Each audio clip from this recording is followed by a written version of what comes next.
I just got home from seeing Mickey 17, director Bong Joon-ho's long-awaited follow-up to Parasite, which is one of my favorite films of all time. Parasite sets a pretty high bar as one of the most celebrated films of the 21st century. So after years of delays, does Mickey 17 live up to the hype? We've got a lot to unpack. But first, hello and welcome to Nameless Media. I'm your host, I don't have a name, that's why the channel is called that. Be sure to like, subscribe, ring the bell, and leave a comment telling me what you thought of the movie. Speaking of which, let's get into it. Mickey 17 is a sci-fi black comedy starring Robert Pattinson as Mickey Barnes, a down-on-his-luck average Joe from Earth who joins an interplanetary colonial expedition as an expendable. See, his job is to perform dangerous tasks for the colony that often lead to him getting killed. But at that point, the colony simply prints him a new body, uploads his consciousness, and sends the new Mickey on his way like nothing ever happened. In case you couldn't tell, this Bong Joon-ho fella is not too fond of late-stage capitalism. That's arguably the most prevalent theme in his filmography. Thus, Mickey 17 joins a pantheon of classic, cyberpunk-adjacent satires depicting the horrors of becoming important at work. They really put Mickey through the ringer here. He's subjected to countless nightmares, both natural and man-made, all in the interest of the colony. When we first meet Mickey, he's pretty worn down by the system. He's powerless to affect change, so he kinda lets people walk all over him. But when he finally has to confront himself, in a literal sense, he's, for the first time, compelled to fight for his survival. The film mostly focuses on two iterations of Mickey, numbers 17 and 18, who have opposing viewpoints and motivations. Why there's such a significant difference between the personalities of the two Mickeys is not explained in detail, but nonetheless, Robert Pattinson delivers two great performances that draw attention to that contrast.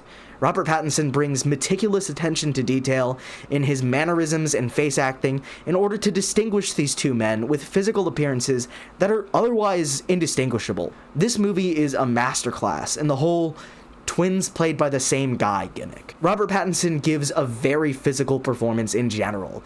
He does a whole lot of stumbling and falling and writhing in pain. That man is committed, and it's very funny stuff. And his voice, as I'm sure you've heard, is just wonderful. So, great job, Robert Pattinson. An integral component of this film's political satire is the seemingly charismatic yet buffoonish leader in charge of the colony, played by Mark Ruffalo, wearing the most ridiculous set of veneers that I have ever seen. Those things look like horse teeth. If you're an American and you watch this movie, the first person you're going to think of when you see that character is Donald Trump.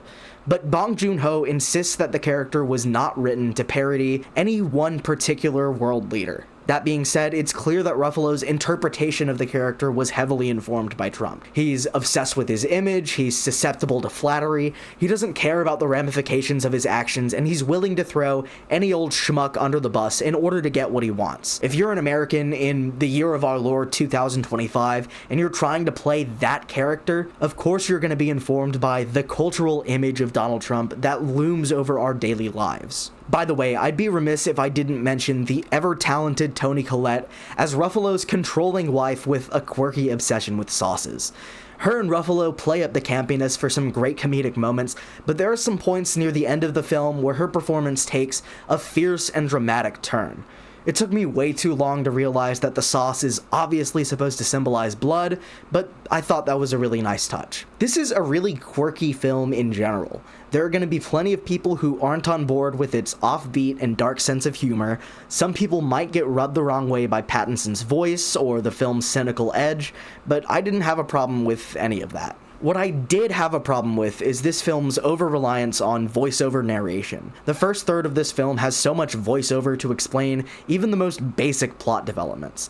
I've only seen a couple of Bong Joon-ho's other films, but I've never felt like they were talking down to me in the way that this movie does. And there are certain plot developments that happen off-screen which are explained away by expository narration. At first, I assumed that this voiceover was added in post-production at the request of meddling studio executives, but Bong Joon-ho says that he had the final cut on the film, so that can't be it. It was a really frustrating part of the experience. Another problem that I had with the film is going to be hard to discuss while remaining spoiler free, but I'm gonna try my best. The ending felt a little anticlimactic. The film wants to tackle big systemic issues, but they're resolved in a comparatively simple and unrealistic way. Late capitalism, colonialism, and fascism are much harder to unseat than what this movie would have you believe.